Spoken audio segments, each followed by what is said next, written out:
Hey, welcome back everybody. It is now June 29th of 2022, and just about a couple of days ago, we had, of course, the finale of the Obi-Wan Kenobi TV series debut on Disney+, giving fans a final look at the characters of Darth Vader, Obi-Wan, Reva, and others out there that, of course, a lot of fans had a lot of issues with the ending. There's a lot of fans out there that actually had a lot of criticism over exactly how the episode rolled out and exactly how it really flowed and some of the decisions that were made by the creators, Joby Harold and Deborah Chow. But anyways, I digress. This is Mike Zero. Make sure to subscribe if you're new to the channel for future Star Wars updates. Also, by the way, guys, make sure to drop a thumbs up on this video to support the channel. I thank you all so very much for the kind support. It is greatly appreciated. Now, one thing about the Kenobi TV series is that there were a lot of production issues here and there. Nothing near as big as The Rise of Skywalker's and/or Solo: A Star Wars Story, nothing to that extent, but there were quite a number of setbacks with the Kenobi series. Let's not forget that first it was a movie, then it was a show, then it went back on board to becoming a movie, and then they went back to the whole show idea, and then that was on and off production for maybe 3 to 4 times. And it just goes to show you exactly how long it was really in limbo. This show was in the works since, 2017. It's been a very long time before it was able to see the light of day. Now here we are, the middle of 2022 already, and the Kenobi series Season 1 is a thing of the past and on Disney+, as fans are now embracing other shows, such as Andor, Bad Batch Season 2, Tales of the Jedi, and The Mandalorian Season 3 as the most recent upcoming TV shows that will debut on Disney Plus in the near future. Now, with that being said, however, of course, on top of all of this, Ewan McGregor was able to actually talk a lot more about the Obi-Wan Kenobi series. Now, with Obi-Wan Kenobi Episode 6 now out on Disney Plus and the Kenobi second season already in the works by Disney and Lucasfilm, in a recent interview with actor Ewan McGregor, he was able to reveal more about the Kenobi series that is rather unfortunate for the fandom and of the entire Star Wars community. McGregor went on to say the following by stating, "In the beginning, we had so many great ideas that we were taking from the original scripts, and even some of the concepts from the first drafts of when we were writing and turning this into a series.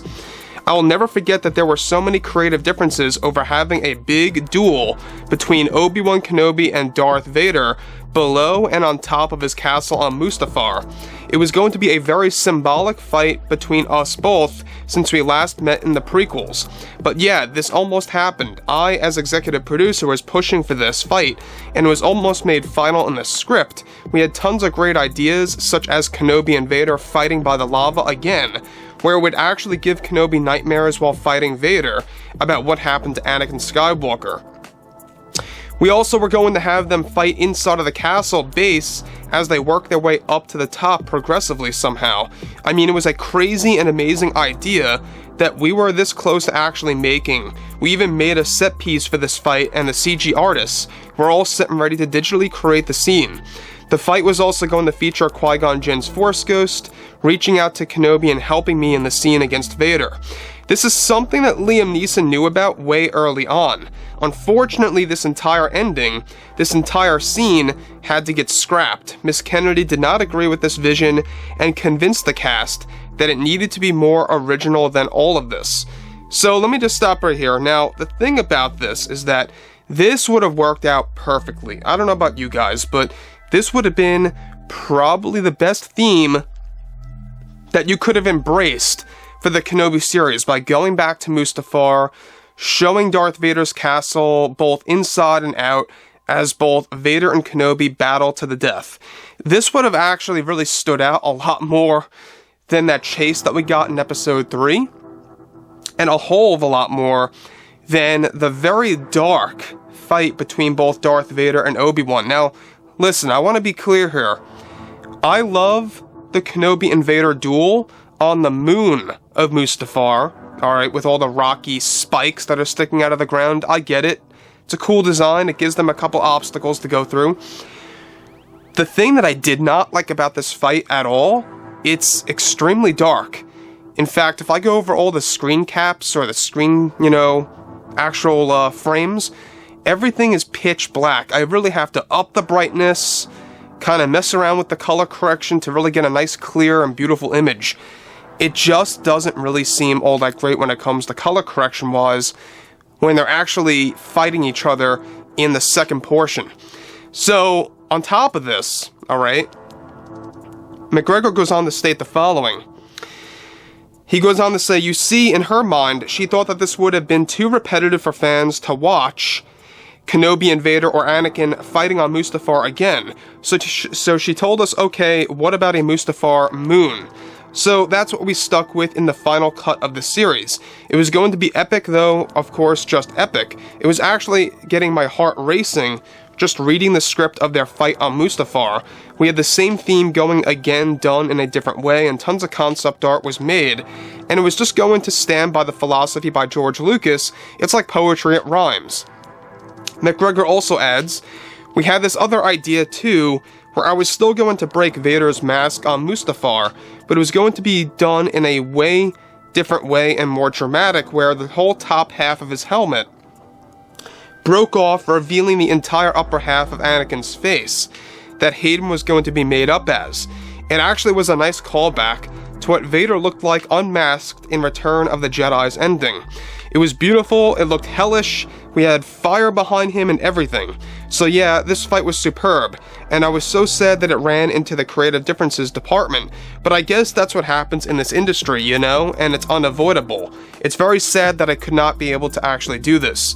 So, let's pause here, because the thing about this that really I think would have been absolutely perfect is the fact that we would have been able to see Anakin's full face for the most part in the Darth Vader suit. That would have looked very much like Ewan McGregor said and stated, hellish. Alright, we would have had the fire behind him, the lava, half of the whole helmet comes off, revealing just the mouthpiece over his mouth, and you would actually see all of the injuries on Anakin's face. To me, I don't know about you guys, to me this would have been original, it would have been a little bit different than what we got in Star Wars Rebels. Now, you guys may recall that the fight between both Kenobi and Vader, or should I say the confrontation, was pretty much beat for beat a copy of what Ahsoka Tano did to Darth Vader, except on a different side of the mask, and she did a near similar move to actually get that mask destroyed. And that's when we were able to see, you know, a very similar scenario where Anakin kind of slips out for a second, calls out for Ahsoka. In here, you kind of have a similar scenario. There's a little theming going on where there's a blue tint on his face that kind of signals the light, and then the red returns. The red tint on Anakin's face returns. And that's when you see the more angry side of him. So overall, you know, I think that Kathleen Kennedy, at the end of the day, never knows what she's doing. I don't think that she's the type where she just doesn't really get what she's doing. I think that a lot of what she's doing is done on purpose. For some reason, she doesn't like things that are way too exciting or things that are very much going to make the fans clap time and time again and really enjoy, you know, what they get in these shows. So, Ewan McGregor, I gotta give it, you know, all to him because he actually tried to make this happen. So overall, guys, you know, drop a comment below. Let me know what you guys have to say about this below in the comments, and if you guys did enjoy the content for today, make sure to drop a thumbs up on this video to support the channel. I thank you all so very much for the kind support, and I'll catch you guys next time.